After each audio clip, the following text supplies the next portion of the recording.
Então, pessoal, hoje a gente vai conversar sobre mais um grupo, sobre anemia de doença crônica.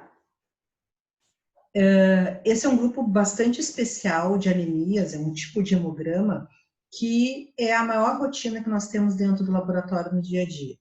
Vocês vão ver que ele é um hemograma que, diferente dos que a gente vem conversando, não tem muitas alterações a nível de hemograma. Principalmente não existem alterações de tamanho da hemácia, não existe alteração na morfologia da hemácia, mas ele é um hemograma na maior rotina dentro do laboratório. Vamos ver por quê, então. Então, anemia de doença crônica, né? Então, aqui, por exemplo, representado na figurinha, tá um paciente, um desenho de um paciente com diabetes, tá? Uma doença crônica muito frequente no dia a dia do laboratório. E olha lá, então, o que é uma anemia de doença crônica? É uma anemia leve a moderada que acompanha infecções crônicas, processos inflamatórios e neoplasias. Se nós pensarmos nos pacientes que chegam no laboratório no dia a dia, a maioria dos pacientes são pacientes doentes. Claro que nós temos pacientes normais, fazendo check-up, fazendo exames de rotina, mas o ambulatório, teoricamente, o paciente que está chegando é um paciente doente. Um paciente doente por uma outra doença, né? E aí a gente volta no conceito de anemia, que a anemia por si só, ela não é a doença, ela é um sinal de doença. Então, toda uma anemia deve ser investigada pelo médico se não existe uma outra doença de base que esteja desencadeando aquele quadro de anemia. E a anemia de doença crônica é uma anemia clássica neste quadro. Existe uma doença de base, seja ela infecciosa, inflamatória, neoplásica, e essa doença de base está desencadeando processos que estão desencadeando o processo de um paciente com anemia, né? Então, vejam, ele é caracterizado pela presença de uma doença crônica, uma anemia e a hipoferremia, apesar dos estoques de ferro estarem abundantes. Então, vamos entender o que acontece com o paciente com anemia de doença crônica, tá? Então, novamente, em termos de conceito, olha o que está grifado em vermelho. Então, é uma anemia, é um paciente que vai ter uma concentração de hemoglobina baixa, mas ele aparece em função de outras doenças. E é um hemograma, como eu já tinha comentado, que ele praticamente o único padrão alterado vai ser a concentração de hemoglobina. Vocês vão ver que, principalmente no início da anemia de doença crônica, o paciente começa com uma anemia normocítica e normocrômica sem alterações morfológicas a nível eritrocitário. Tá? Então, olha, vamos entender esse esquema, o que esse esquema está representando, para nós entendermos qual é o impacto na anemia de doença crônica. Por que esses pacientes, então, que têm uma doença de base, acabam apresentando também um quadro de anemia? Então, olha ali, ó. Vamos lembrar que nesses processos que nós conversamos, inflamatórios, infecciosos, processos neoplásicos, todos eles, cada um com o seu mecanismo específico, têm mecanismos extremamente complexos. Vamos lembrar que nesses processos nós temos a liberação de um pool, de um número enorme de interleucinas, de citocinas, de fatores, fator de necrose tumoral, enfim, cada um, se eu estou falando de neoplasia, se eu estou falando de inflamação, se eu estou falando de infecção. Mas a gente, em seguida, vai ver um outro slide onde a gente mostra essa complexidade quando eu tenho, por exemplo, uma doença neoplásica de base. Nesse primeiro exemplo, ó, olha o que a gente tem, o rim. Vamos lembrar o rim? Rim, liberação, produção de eritropoetina, um fator de crescimento essencial para que nós tenhamos eritropoese. Qualquer alteração, doença de base a nível renal, a gente já pode pensar, projetar que eu posso ter a não liberação de eritropoetina. Então, olha lá, diminuição da produção de eritropoetina. Essa diminuição de produção, diminuição de liberação, e aí eu posso estar falando no diabetes, por exemplo, que o paciente faz insuficiência renal crônica, eu posso estar falando de uma neoplasia de rim, que também bloqueia ou praticamente elimina totalmente a produção de eritropoetina. E vejam, então, uma doença principal basal a nível renal, provocando a não liberação ou a diminuição da liberação do fator de crescimento essencial de eritropoetina. Qual é o impacto? O impacto é a diminuição da produção de eritrócitos. Então, veja, eu tenho uma medula, que teoricamente poderia estar produzindo, ela tem toda a matéria-prima, mas ela não tem o fator de crescimento que é fundamental nesse processo de produção. O que eu vou sentir? Uma medula lançando menos hemácias na corrente circulatória, menos concentração de hemoglobina, um paciente com anemia. Vejam que as poucas hemácias, né, ou o número diminuído de hemácias que estão sendo lançados na corrente circulatória são normais. Tem tamanho normal, tem forma normal. Qual é o grande bloqueio? O bloqueio é na produção. Então, é uma anemia normocítica e normocrômica. A gente vai ter um paciente com 9, 8, 10 de hemoglobina, com hemácias de tamanho normal e de cor normal. Então, esse é um dos mecanismos que a gente poderia falar de anemia de doença crônica. Também, os próprios fatores produzindo, por exemplo, pelos processos inflamatórios, pelos processos neoplásicos, como interferon gama, interferon beta, podem estar interferindo lá naquela nossa árvore da hematopoese. Então, vocês lembram das primeiras aulas de hematopoese, a quantidade de fatores de crescimento envolvidos para que todo o processo aconteça de leucopoese, eritropoese e trombocitopoese, para que ele aconteça. Imaginem vocês uma doença de base, um tumor produzindo fatores negativos, fatores que vão impedir esses processos de produção, e aqui no caso específico de produção de eritropoese. Novamente, uma medula que não consegue liberar um número, uma quantidade adequada de hemácias na corrente circulatória. Um terceiro mecanismo que pode estar envolvido na anemia de doença crônica são os processos de utilização do ferro. Lembrem do slide anterior, a gente falou que os estoques de ferro nesses pacientes, quando nós avaliamos o status férrico desse paciente, a gente vai ver que o estoque está normal. O grande problema desse paciente é provavelmente é não conseguir utilizar. E aqui vejam, nós temos um estoque cheio de ferritina e, na verdade, o caminho, né, de utilização, então uma proteína transportadora que deveria estar pegando o ferro no estoque e levando ele para dentro da medula óssea para fazer eritropoese, para produzir adequadamente a molécula de hemoglobina, esse processo pode estar truncado. Então, a gente não fala de um único mecanismo, porque cada doença de base tem o seu próprio mecanismo. Então, nós falamos justamente em mecanismos que bloqueiam a possibilidade de eritropoese. Esse é um slide bastante complexo, mas a gente pode ver como doenças de base, dependendo do órgão que nós estivermos falando, como a liberação de interleucinas ou qual a importância desse órgão de base na produção de determinadas interleucinas que são fundamentais para a eritropoese.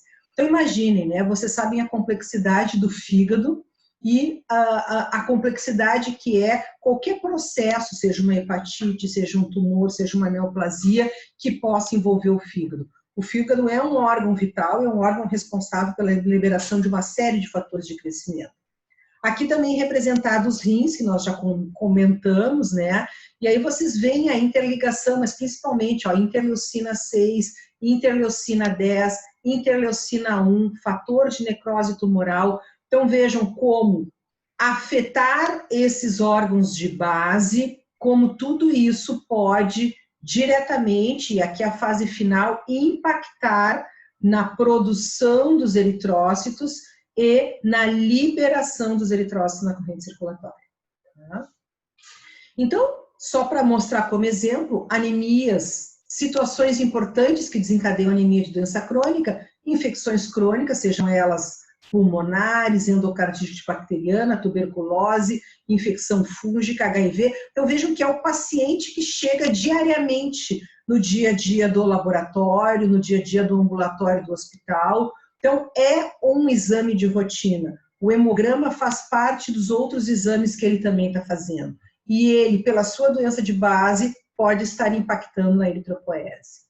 Podemos falar também dos processos inflamatórios, o próprio pós-operatório com a liberação enorme de interleucinas, doenças autoimunes, doenças do colágeno, artrite, lúpus, hepatite, todas elas com uma corresponsabilidade nos processos de eritropoese. Os carcinomas, então, nem se fala, né? Aqui representado, então, pelo carcinoma de cólon, muito frequente na nossa população gaúcha.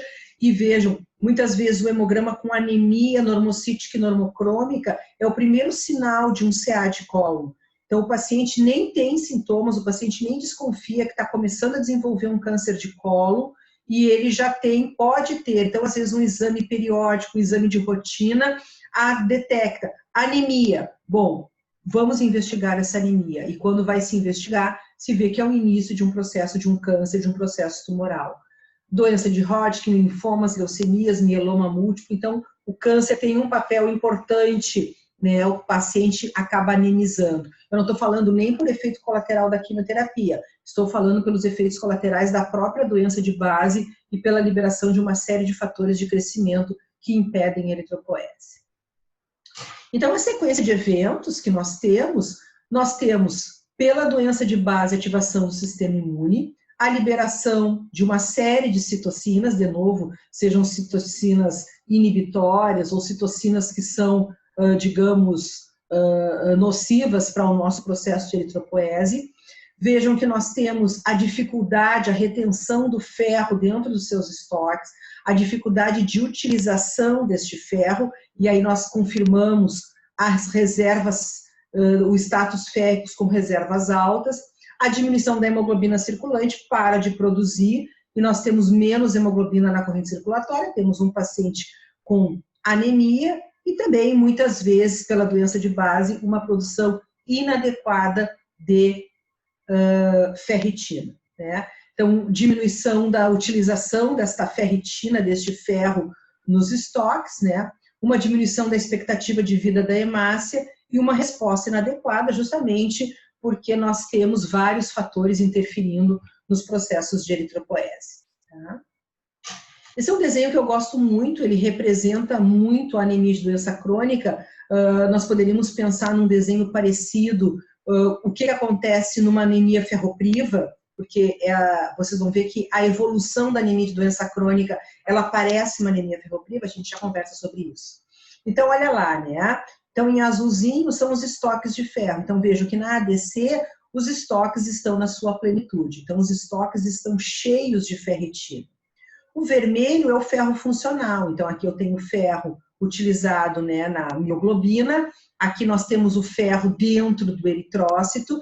E vejam, o pontilhado é a hemácia normal e a tendência a um eritrócito microcítico. O ferro na medula óssea. E o verdinho são as proteínas transportadoras de ferro. Então, vejam, né? Por que da hemácia microcítica? Eu tenho ferro no estoque, mas por algum motivo eu tenho a transportadora, mas eu não estou conseguindo levar adequadamente este ferro para fazer eritropoese. Então, não conseguindo. Lembra o que acontecia na anemia ferropriva, se nós fizermos um comparativo? A anemia ferropriva, a tendência é de uma hemácia microcítica e depois hipocrômica, a mesma coisa. Mas por quê? Se vocês olharem esse desenho, por exemplo, na anemia ferropriva, vocês verão que essas bolinhas azuis estão vazias, ou seja, na anemia ferropriva, o estoque está vazio. Então, não tem ferro em estoque, não consegue fazer eritropoese. Neste caso, o estoque está cheio, mas mesmo assim a gente não está conseguindo fazer eritropoese. Provavelmente porque os processos, né, os outros processos para efetuar a eritropoese estão falhos, estão truncados.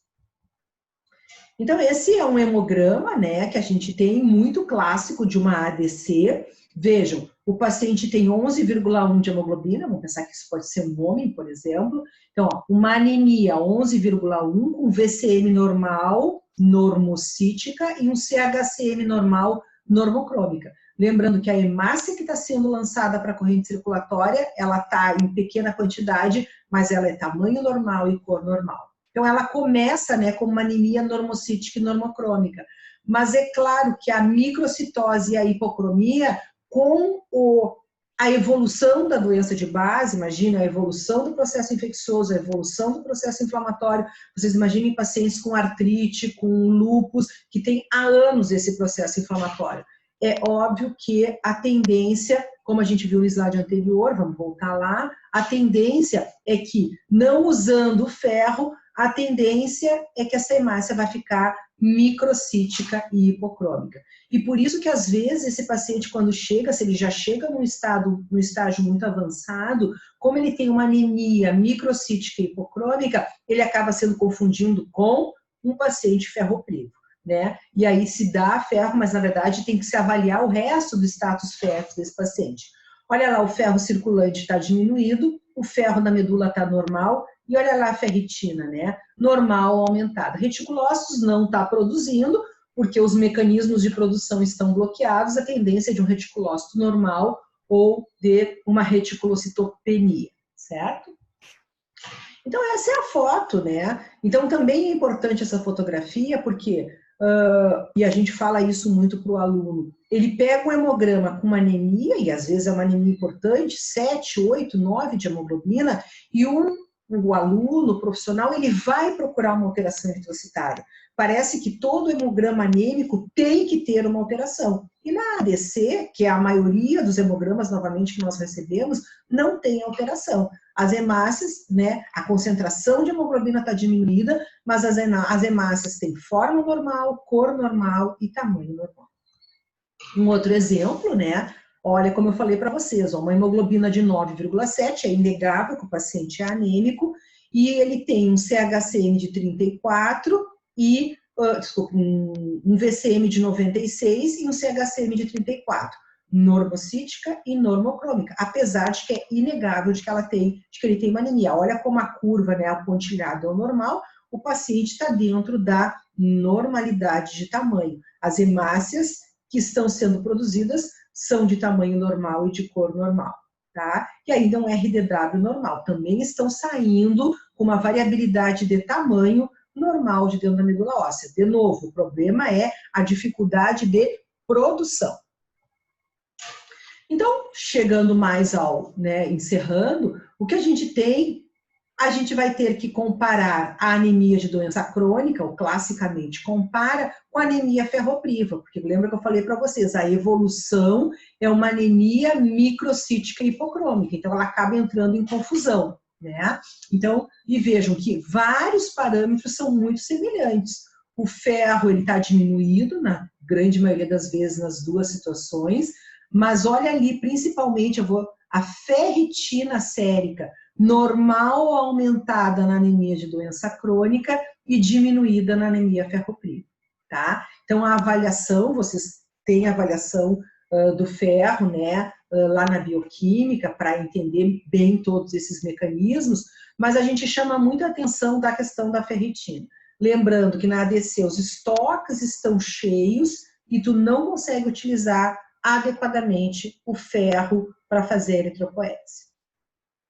E o tratamento da anemia de doença crônica, para a gente corrigir essa hemoglobina, é a cura da doença de base, que nem sempre é possível, né? Nem sempre é possível. Mas é importante, então, o médico, o paciente saberem que isso é uma evolução. Então, o paciente com diabetes, ele vai anemizar. A evolução da diabetes, ainda mais uma diabetes não controlada, acaba que ele vai. A diabetes, eu vou dizer para vocês que quase que interfere em dois grandes mecanismos.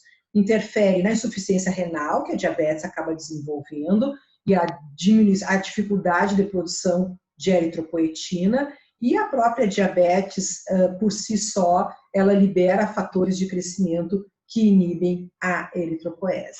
E o tratamento, muitas vezes, então, quando a gente tem esses quadros de insuficiência renal, para ajudar, para compensar um pouco e melhorar a qualidade de vida do paciente, é a administração de eritropoetina sintética. Uma vez que ele não tem um rim capaz de produzir eritropoetina, a gente pode, então, hoje temos a possibilidade de dar eritropoetina sintética e corrigir um pouco. Vejam, a gente não está tratando a doença de base, mas a gente está tentando melhorar um pouco o cansaço, os efeitos colaterais dessa anemia para esse paciente. Tá, pessoal? Então, essa era a dica, né? Era a aula sobre anemia de doença crônica. Os slides, eles estão também colocados no Moodle e a gente fica à disposição para perguntas. Obrigada.